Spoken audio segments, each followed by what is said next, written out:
మన నెక్స్ట్ శాతవాహన యుగంలో ఇతర బౌద్ధ మతాచార్యులు అండి. ఏంటండి శాతవాహన యుగంలో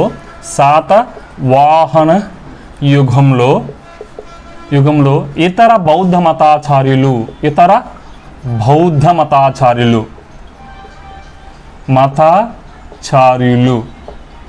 సో ఇంతవరకు చాలా విషయాలు డిస్కస్ చేస్తాం. వాళ్ళతో పాటు ఇంకా మిగిలిపోయినటువంటి కొన్ని ఇంపార్టెంట్ వ్యక్తులు ఉన్నారండి. వాళ్ళు ఎవరు అని చెప్పేసి మనం ఆలోచన చేసినట్లయితే మొదటగా భగవంతుడు అండి. ఎవరండి? భగవంతుడు. ఓకే అండి, భగవంతుడు. ఓకే. నెక్స్ట్ అనంతుడు. ఏమండి? అనంతుడు. ఓకే అండి. నెక్స్ట్ వన్ ఎవరండి? చంద్రముఖనాథుడు అండి. ఎవరండి? చంద్రముఖనాథుడు. 4 ఎవరంటే ధర్మనంది అండి. ఎవరండి? ధర్మనంది అండి. వీళ్ళు మిగతా ఇంతవరకు చెప్పుకున్న బౌద్ధ మతాచార్యులతో కొందాచార్యుని దగ్గర నుంచి మన జైన మతాచార్యులు చెప్పాం. కానీ మహాదేవ భిక్షువు గారి నుంచి ఆచార్య నాగార్జున తర్వాత కొన్ని ముఖ్యమైనటువంటి బౌద్ధ సన్యాసులు అండి వీళ్ళు. ఓకే అండి. ఎవరండి? భగవంతుడు, అనంతుడు, చంద్రముఖనాథుడు, నందండి. సో వీళ్ళందరూ కలిసి, ఈ బౌద్ధ మతాచార్యులందరూ కలిసి ఆంధ్రదేశం అంతటా సంచరించి బౌద్ధ మతాన్ని విస్తృతంగా వ్యాప్తి చేయడంలోనూ ఎంతగానో కృషి చేశారండి. ఆంధ్రదేశం అంతా తిరిగి బౌద్ధ మతాన్ని వ్యాప్తి చేయడంలో ఎంతగానో కృషి చేశారండి. అంత మాత్రమే కాదు, వీళ్ళతో పాటు ఆ శాతవాహన కాలంలో ఉన్నటువంటి రాణులు కృషి చేశారు. ఆ శాతవాహన కాలంలో ఉన్నటువంటి సాధారణ ప్రజలు సైతం బౌద్ధ మత వ్యాప్తి కోసం, అంటే బౌద్ధ మతాన్ని ఆదరించడంతో పాటు బౌద్ధ మత వ్యాప్తి కోసం కూడా కృషి చేశారు. అంత మాత్రమే కాదు, వర్తకులు కూడా బౌద్ధ మతాన్ని ఆచరించడంతో ఇది ఆల్రెడీ ధనిక మతంగా మనం తీర్చిదిద్దబడిందని చెప్పేసి మనం ఆల్రెడీ ఇంకా ప్రీవియస్ క్లాస్లో డిస్కస్ చేసామండి. ఓకే అండి. అంటే వీళ్ళందరూ కూడా బౌద్ధ మతం కోసం ఆదరించి వ్యాప్తి చేసి దీనికోసం విస్తృతంగా దాన ధర్మాలు చేశారండి. సో దానికి సంబంధించిన కొన్ని ఉదాహరణలు ఉన్నాయి. అవేంటో మనం ఇప్పుడు డిస్కస్ చేసే ప్రయత్నం చేద్దామండి. ఓకే అండి. అయితే గోవర్ధన పట్టణం అనే ఒక పట్టణం ఉందండి. ఆ కాలంలో గోవర్ధన విహారం అండి. గోవర్ధన పట్టణం ఆల్రెడీ మనం డిస్కస్ చేసాం. గోవర్ధన విహారం అనేది చాలా ఫేమస్ అండి. ఈ గోవర్ధన విహారంలో వృషభదత్తుడు. ఎవరండి? వృషభదత్తుడు అండి. ఎవరండి? వృషభదత్తుడు. ఎక్కడుండేవాడండి? ఈ గోవర్ధన విహారంలో నుండి వృషభదత్తుడు అంటే నేత పనివారి శ్రేణి వద్ద. ఏ శ్రేణి వారి వద్దండి? నేత పనివారి శ్రేణి వద్ద ఏం చేశారంటే 2000 కర్షాపణాలను ఏం చేశారండి? 2000 కర్షాపణాలను నిధి ఏర్పాటు చేశాడండి. 2000 కర్షాపణాల నిధిని ఏర్పాటు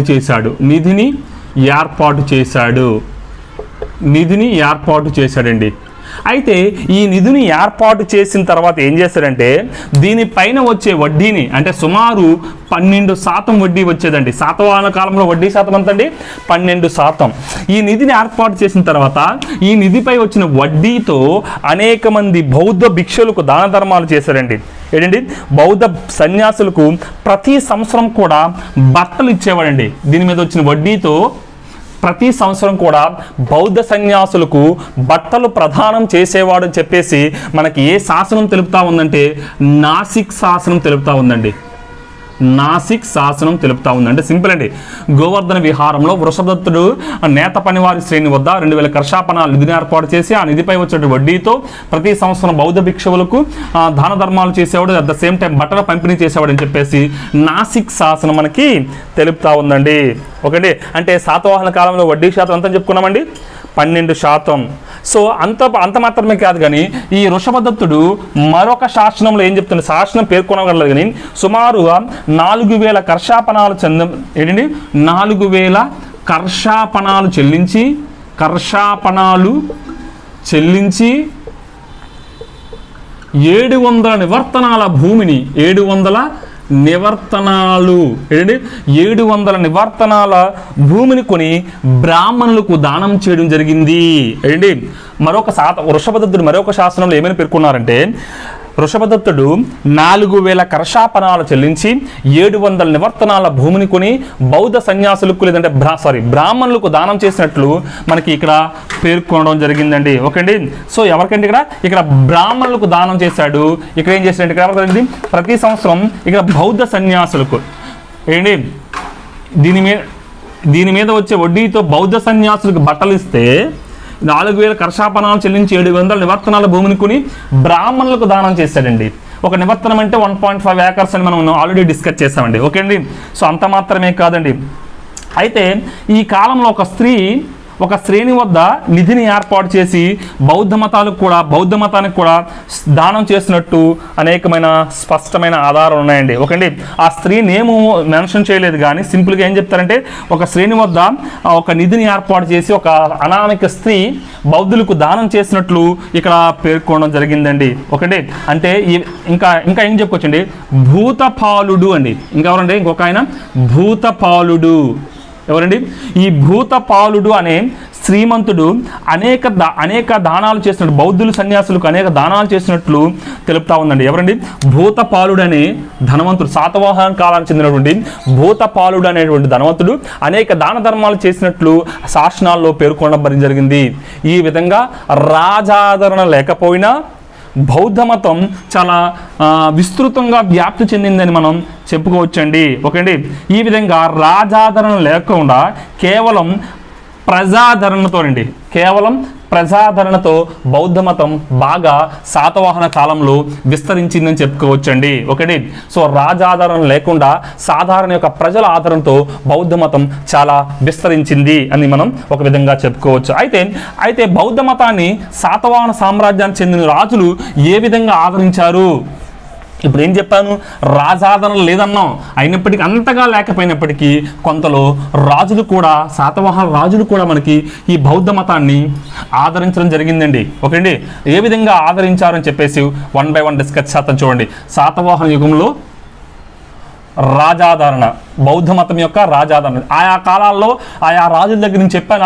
ఆ విషయాలన్నింటినీ కూడా ఒక దగ్గర క్రోడీకరించి రాస్తాను, ఒకసారి చూడండి. ఓకే. శాతవాహన రాజుల ఆదరణ.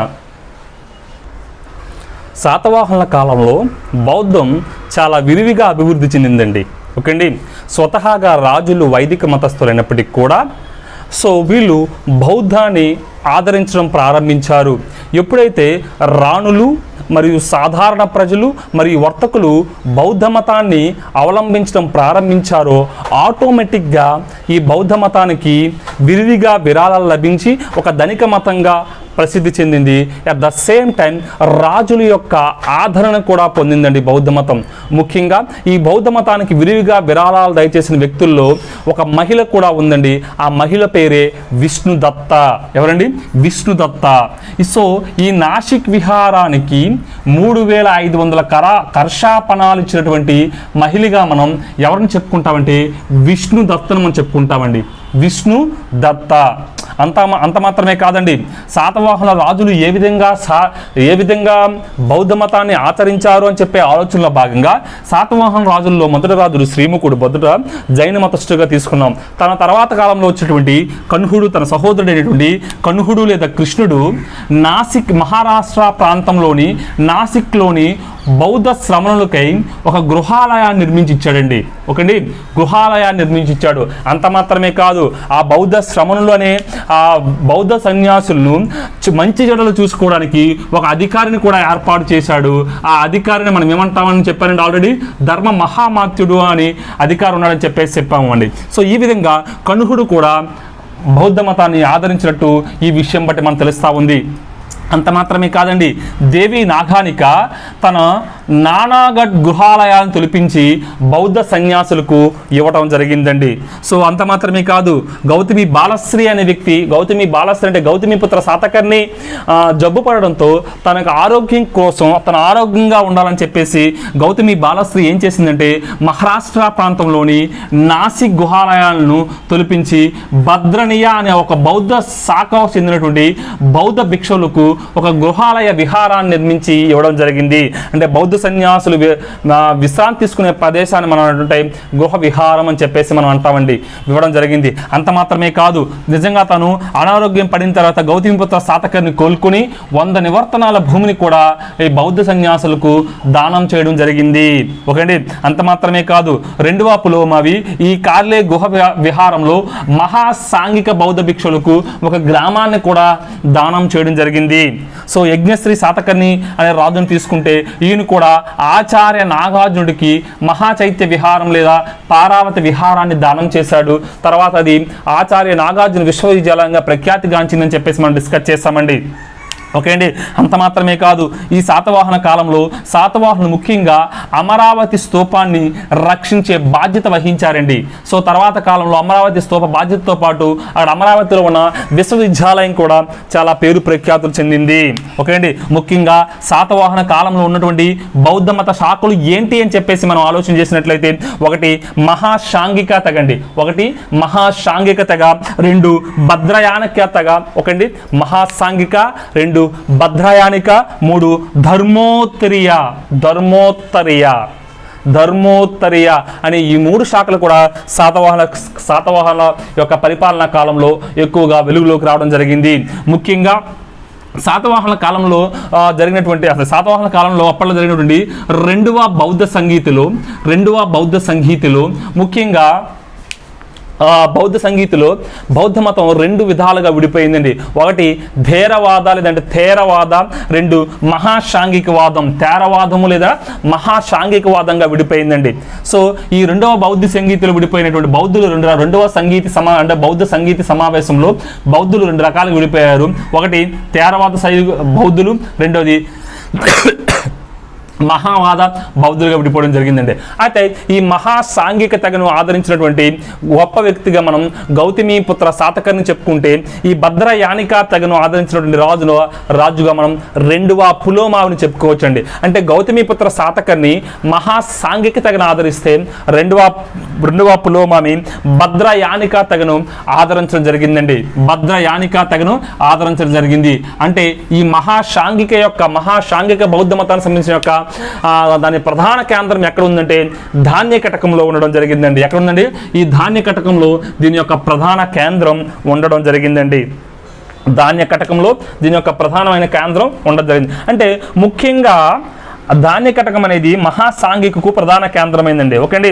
అయితే ఆంధ్రాలో ప్రారంభమైన ఈ బౌద్ధంను ఏ వాదం అని చెప్పామండి మనం? ఆల్రెడీ చైత్యకవాదం అని చెప్పామండి. చైత్యకవాదం ఆంధ్రాలో ప్రారంభమైన బౌద్ధ వాదం ఏమని చెప్పామండి? చైత్యకవాదం. అయితే ఆంధ్రాలో బౌద్ధ మత చైత్యకవాదం ఏ విధంగా ఉంది అని చెప్పేసి మనం ఆలోచన చేసినట్లయితే, ఆంధ్రదేశంలో బౌద్ధ మత చైత్యకవాదం ఏ విధంగా ఉంది చెప్పేసి మనం ఆలోచన చేసినట్లయితే, ఆంధ్రదేశపు బౌద్ధ మత తత్వమునకు ఉన్నటువంటి మరొక పేరేంటంటే చైత్యకవాదం అండి. బౌద్ధ మతానికి చెందినటువంటి మరొక పేరేంటి? చైత్యకవాదం. ఆంధ్రదేశపు బౌద్ధ తత్వానికి ఉన్న మరొక పేరు ఏంటండి? చైత్యకవాదము. అయితే ఇది ఏ విధంగా ఏర్పడిందని చెప్పేసి మనం ఆలోచన చేసినట్లయితే, అప్పటికే ఆంధ్రదేశంలో ఉన్నటువంటి మహాశాంఘిక తెగకు చెందినటువంటి బౌద్ధుల్లో చీలిక ఏర్పడి ఈ చైత్యకవాదం ఈ చైత్యకవాదం అనేది ఏర్పడడం జరిగిందండి. అంటే ఏ తెగలో చీలిక వచ్చిందండి? బౌద్ధ మత శాఖల్లో చెందినటువంటి ధీరవాద, సాంఘికవాదం చెప్పామండి. ఇది 2వ బౌద్ధ సంగీతంలో 2గా విడిపోయాయని చెప్పామండి. ఈ ఆంధ్రదేశంలో మహాశాంఘికుల్లో చిలుక ఏర్పడి ఈ చైత్యకవాదం ఏర్పడడం జరిగింది. అయితే ఆంధ్రదేశంలోని బౌద్ధ మత చైత్యకవాదాన్ని ప్రారంభించింది ఎవరంటే మహదేవ భిక్షువు అండి. మహదేవ భిక్షువు చాలా ఇంపార్టెంట్ అండి. ఓకే అండి. అసలు ఏంటి చైత్యం అని చెప్పేసి మనం ఆలోచన చేసినట్లయితే, బౌద్ధుల యొక్క ప్రార్థనా స్థలాలను మనం ఏమంటామంటే చైత్యంగా పిలుస్తామండి. అంటే బుద్ధుని చనిపోయిన తర్వాత బుద్ధుని యొక్క అస్థికలు కానీ, వాటి శరీర అవయవాలు కానీ, లేదంటే బుద్ధుని సంబంధించిన చిహ్నాలను కానీ భద్రపరిచి పూజించే విధానాన్ని మనం ఏమంటామంటే మనం చైత్యంగా అంటామండి. అంటే బుద్ధుని జీవిత ఘట్టాలకు చెందినటువంటి చిహ్నాలను పూజించే విధానాన్ని మనం ఏమంటామంటే చైత్యము అని చెప్పేసి అంటామండి. బుద్ధుని జీవిత ఘట్టాలకు సంబంధించినటువంటి చిహ్నాలను పూజించే విధానాన్ని మనం ఏమంటామండి? చైత్యం అంటామండి. ఈ చైత్యాన్ని పూజించిన వారిని మనం ఏమంటామంటే చైత్యకవాదులు అని చెప్పేసి అనుకున్నామండి. ఈ చైత్యకవాదుల యొక్క ప్రధానమైన లక్షణం ఏంటి? బౌద్ధ చిహ్నాలను పూజించడం. ఏంటి? బౌద్ధ చిహ్నాలను పూజించడం వీరి యొక్క ప్రధానమైన లక్ష్యంగా చెప్పుకున్నాం. సో వీరితో పాటు చైత్యకవాదంలో ఒక చీలిక ఏర్పడి కొత్తగా చైత్యక శైలీలు అనే ఒక వర్గం ఏర్పడిందండి, ఒక ఉపశాఖ ఏర్పడింది. అంటే చైత్యకవాదంలో స్థానిక విభేదాలు కారణం చేత ఏర్పడినటువంటి ఉపశాఖనే మనం ఏమంటామంటే చైత్యక శైలీలు అంటామండి. ఓకేండి. వీళ్ళు ఏం చేసేవారంటే కొండ శిఖరాలపైన విహారాలను చైత్యాలను నిర్మించుకున్న ఈ చైత్యకవాదుల్ని మనం ఏమి పిలుచుకున్నామండి? చైత్యక శైలీలుగా పిలుచుకున్నామండి. అయితే ఆంధ్రదేశంలో ఈ చైత్యక శైలీలు వివిధ ప్రాంతాల్లో వివిధ పేర్లతో పిలువబడేవారండి. ఇది చాలా చాలా ఇంపార్టెంట్ అండి. ఎగ్జామినేషన్ పాయింట్ ఆఫ్ వ్యూలో 100% మనం క్వశ్చన్ ఎక్స్పెక్ట్ చేయొచ్చు. ఆంధ్రదేశంలో ఏంటండి వివిధ ప్రాంతాల్లో వివిధ పేర్లతో ఈ చైత్యక శైలులు పిలువబడ్డారు.